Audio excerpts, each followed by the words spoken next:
Người đàn ông biết anh rể mình đến, thế là bàn với bạn chiến hữu. Tối nay sẽ úp bao tải đánh anh rể một trận. Cái gì? Phan Hồng đến rồi à? Còn dẫn cả nhà theo nữa. Ở ngay cạnh nhà tôi luôn. Ở cạnh nhà cậu á? Thế cậu không đánh anh ta sao? Cô chịu được à?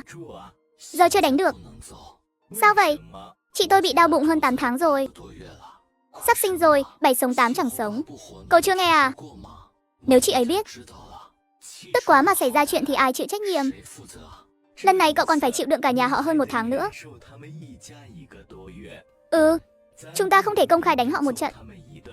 Nhưng lén úp bao tải đánh một trận thì chắc được chứ. Cái này hình như được đấy. Làm khi nào? Cho tôi tham gia với. Tôi quen họ quá. Dễ bị họ đoán ra lắm. Tôi không tiện ra tay. Hay cậu đi đi. Dù sao họ cũng không nhận ra cậu. Tôi giúp cậu thì được. Nhưng bắt tôi tự mình làm một mình à?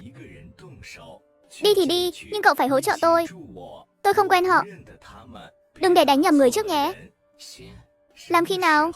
Tối nay luôn, đèn hành lang vừa hỏng. Cậu lén ra tay ở hành lang. Được, làm một lần cho xong. Tối nay thì tối nay. Làm xong cậu phải mời tôi ăn cơm đấy. Chốt kèo. Khi hai người cùng ra ngoài, thấy lúc Giang Đình cúi đầu ủ rũ bước vào ký túc xá, lại bị mắng về rồi. Bọn tôi chưa bao giờ cãi nhau lâu thế này. Ngày xưa anh ấy không vậy. Tôi thấy anh ấy thay đổi rồi.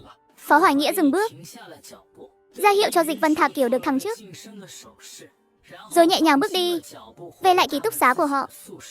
Hai phòng ký túc sát cạnh nhau. Ở trong phòng không nghe được tiếng bên cạnh, trừ phi họ không đóng cửa nhà vệ sinh, thì từ nhà vệ sinh có thể nghe được tiếng bên kia. Hay là thôi đi. Tôi thấy cậu cũng chẳng thích cô ấy nhiều đâu. Sao tôi lại không thích nhiều? Tôi thích Ngọc Giao bao nhiêu năm rồi. Tôi luôn rất thích cô ấy. Đùa gì vậy chứ? Cậu thích cô ấy. Thế sao cậu lại vì chuyện tiệm làm tóc Phong Tình mà bỏ lỡ chuyện cưới xin quan trọng với cô ấy hả? Lại nhắc chuyện đó. Đừng nhắc chuyện này nữa được không? Tôi biết mình sai rồi mà. Không thể bỏ qua sao? Chuyện lớn thế này sao bỏ qua nổi? Cả đời này cũng không qua được đâu. Cậu không biết tôi hối hận thế nào đâu. Nếu biết thành ra thế này, tôi kiểu gì cũng cưới xong trước rồi tính tiếp. Theo tôi thì lỡ rồi. Giờ cô ấy không muốn, thì là hai người không có duyên. Cậu đừng dây dưa với cô ấy nữa. Cứ tìm cô ấy hoài chỉ tổ làm người ta phiền. Tôi làm người ta phiền? Sao nào, cậu chưa nhận ra mình phiền cỡ nào à? Tôi với Ngọc Giao bao năm tình cảm, tôi chỉ lỡ làm sai một chuyện thôi mà phải trả giá lớn thế này. Cứ xin lỗi cô ấy suốt. Tôi cũng hứa với cô ấy về tương lai rồi, bù đắp đủ kiểu cho cô ấy. Vậy mà cô ấy vẫn không chịu tha thứ. An Quốc, cậu nói xem, tôi thật sự không đáng được tha thứ sao? An Quốc liếc nhìn tôi với vẻ mặt như nhìn một kẻ ngốc. Đúng là không đáng tha thứ. Cậu còn mời Phương Thanh đi đâu đó. Tin đồn dầm trời luôn. Tôi không tin là không có lửa mà có khói. Cậu chắc chắn có gì đó với Phương Thanh nên mới đồn khắp nơi. Toàn mấy bà tám nói bậy nói bạ thôi. Sao cậu cũng tin nữa? Cậu là bạn thân nhất của tôi mà. Đến cậu cũng không tin tôi sao? Cậu gấp cái gì? Tôi có đồn đâu. Tôi chỉ nói vậy thôi. Tôi gấp chứ. Giữa tôi với Ngọc Giao đã đủ hiểu lầm lắm rồi. Mấy người còn đồn nhảm nữa. Nếu đến tay Ngọc Giao thì to luôn. Cậu sợ cô ấy hiểu lầm vậy. Sao cậu lại làm toàn những chuyện gây hiểu lầm thế? Chuyện gì cơ? Cậu chán thật đấy. Đến giờ còn giả ngốc. Cậu ngủ qua đêm ở nhà Phương Tình. Cậu thấy có ổn không? Tôi làm vậy là vì... Thôi đừng giải thích nữa. Cậu thấy không, người ngoài như tôi còn thấy vậy. Cậu thử nghĩ xem nếu là cậu thì Ngọc Giao sẽ nghĩ sao? Có hiểu lầm mà không giải thích, làm người câm chắc, thế chẳng phải mâu thuẫn càng sâu sao? Cậu đang ngụy biện đấy. Không phải giải thích, mà là ngụy biện. Nếu cậu thật sự không muốn người ta hiểu lầm thì đừng làm mấy chuyện gây hiểu lầm nữa. Cậu giờ còn đưa Phong Tình mỗi tháng 50 đồng. Cậu đưa gì cho bạn gái cũ của cậu? Cậu làm gì cho cô ta rồi? Phương Tình giờ không có việc làm, lại còn nuôi con nhỏ, cũng khổ lắm. Con Ngọc Giao thì một mình, Tôi hỏi thăm rồi. Cô ấy mỗi tháng 90 đồng. Cô ấy đủ xài rồi. Thôi, cậu thấy ổn thì cứ vậy đi. Cậu nói đúng. Cậu làm cũng đúng. Cứ thế này đi nhé. Tiếp tục giữ vững. Xem cô ấy có thèm để ý cậu không. An Quốc, đừng nói lời cay nghiệt vậy.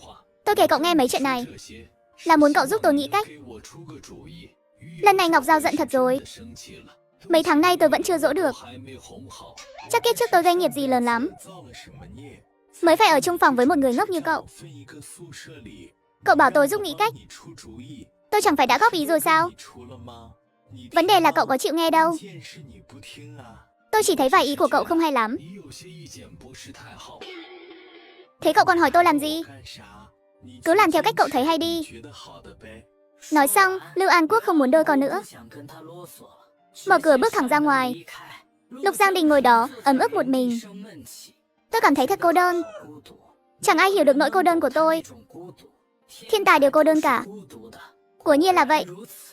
Bên cạnh im ắng hồi lâu, Phó Hoài Nghĩa và Dịch Vân Thạc mới từ nhà vệ sinh bước ra. Hôm nay Lục Giang Đình lại đi quấy rầy đồng chí Tiểu Lâm rồi. Tôi bảo này anh cả, anh định khi nào công khai chuyện giữa anh với đồng chí Tiểu Lâm vậy? Hai người không công khai, Lục Giang Đình còn tưởng mình có cơ hội đấy. Cơ hội cái khỉ gì? Lời thì nói vậy, nhưng đầu óc anh ta không bình thường mà. Ai cũng biết anh ta chẳng có cửa. Chỉ anh ta không nghĩ vậy thôi. Lưu An Quốc cũng chịu không nổi anh ta rồi. Kệ anh ta, đi thôi. Thằng Hồng sau khi mua đồ dùng sinh hoạt cho mẹ và chị em dâu, lái xe về nhà. Anh ta còn phải về chăm sóc Phó Nhạc Di nữa. Vương bạn cùng phòng mới, giới thiệu con gái mình cho Phó Hoài Nghĩa, luôn để ý động tĩnh bên cạnh. Nghe thấy tiếng chìa khóa mở cửa của anh ta, vội giục Phan Tiểu Hoa bưng một đĩa bánh rán vừa làm xong sang bên cạnh. Phan Tiểu Hoa không hào hứng lắm. Lúc đầu khi mẹ nói chuyện này với tôi còn thấy vui lắm. Nhưng sau khi đi dạo phố với anh ta một lần, tôi lại thấy hối hận. Mẹ ơi, chúng ta vừa mới đến. Làm vậy có lộ liễu quá không? Không lộ thì làm sao người ta biết lòng con?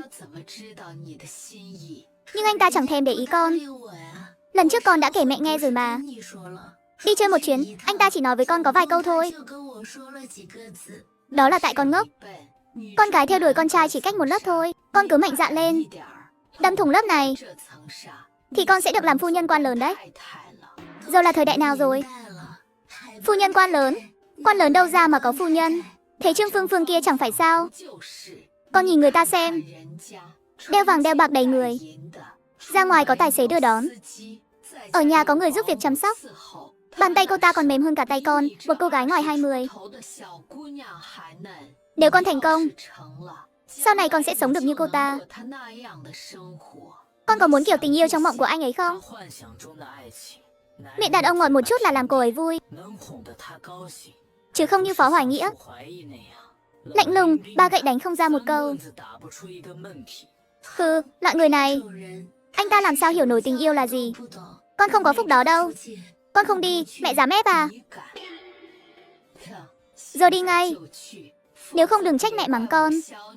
Dưới sự ép buộc của mẹ Vương, Phan Tiểu Hòa miễn cưỡng bưng đĩa bánh rán. Con nói trước nhé. Biết đâu anh ấy đuổi con ra ngoài. Không đâu, con cứ ngọt ngào một chút. Anh ta không nói gì, con cứ làm thân với anh ta. Nói thì dễ lắm. Làm thân kiểu gì đây? Nói gì đây? Nhìn con ngốc chưa kìa. Chuyện này còn phải để mẹ dạy sao? Con hỏi anh ấy quanh đây có gì ngon, gì vui không? Bảo anh ấy giới thiệu cho con một chút. Lần trước con dẫn anh ấy đi dạo cổ thành, anh ấy cũng nên dẫn con đi dạo một lần cho phải phép. Cứ qua lại như vậy, hai đứa sẽ quen thôi, hiểu không? Phan Tiểu Hòa bĩu môi, cuối cùng vẫn miễn cưỡng gõ cửa nhà bên. Cánh cửa bên cạnh. Có chuyện gì vậy?